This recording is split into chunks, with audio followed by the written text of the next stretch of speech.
Welcome back to part 6 on rational functions. We're going to look at h of x equals x over x squared minus x minus 2.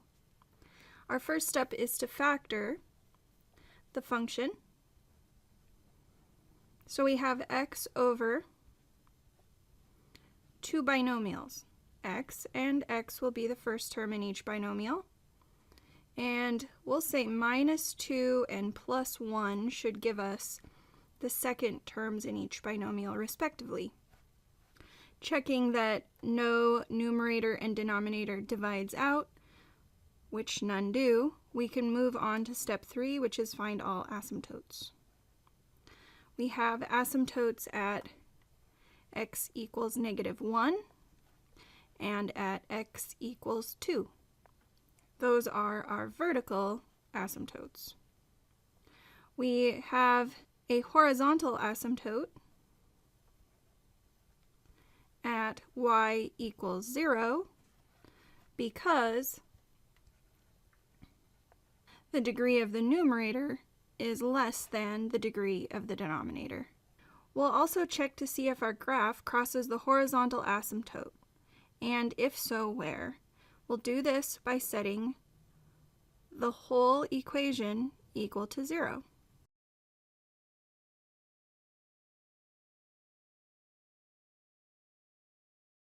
If I multiply both sides of the equation by the denominator, x minus 2 times x plus 1,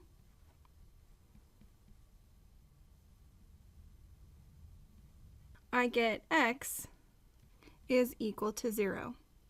So this tells me that there is one horizontal asymptote intersection, and it is at x equals 0.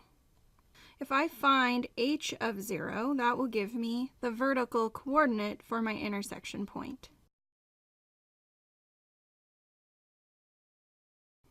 Notice that since my 0 is in the numerator, the whole thing equals 0. So my intersection for the horizontal asymptote is at the point 0, 0.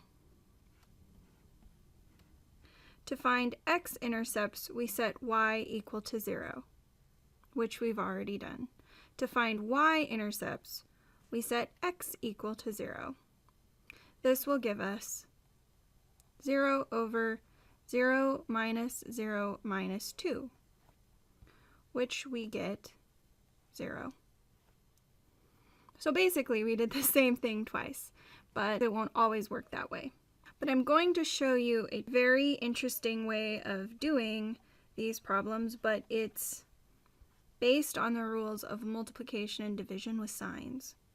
If I were to list all the factors of my function h of x, I'd have x, x minus 2, x plus 1, and I could sketch a really quick kind of ugly graph. I know I would have a root at 0, a root at 2, and a root at -1. Since this is degree 3, I can be confident that the function will come in from the bottom left, wiggle through all 3 roots, straight through because there's no multiplicity, and leave from the top right corner. This shows me exactly where the function is positive and negative. The function is positive along this interval between -1 and 0, and also between 2 and infinity. The function is negative on the interval from -infinity up to -1, and also between 0 and 2. So now I know exactly where the rational function will be positive and negative. So I'm going to re-sketch an xy axis. I'm going to label my vertical asymptotes at -1 and 2.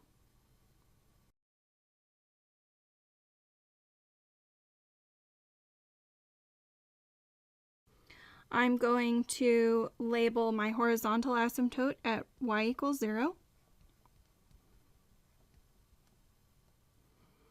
I'll also list my root at 0. I know from my quick sketch of a polynomial where the function is positive and negative. It is positive on the region from -1 to 0 and from 2 to positive infinity. I know that the function is negative on the interval from negative infinity all the way up to -1 and also from 0 to 2. This will allow me to sketch the graph. The function must hug any asymptotes on the side of the graph it is closest to. So if my function is positive all the way up to -1, my function must hug the vertical asymptote x equals -1 to positive infinity. It also must hug the vertical asymptote at 2 to negative infinity, because it cannot cross vertical asymptotes. It crosses the horizontal asymptote at 0, 0. And now all that's left is these other two segments. We know that the function has to be positive from 2 to infinity. So it will curve toward both the vertical and horizontal asymptote.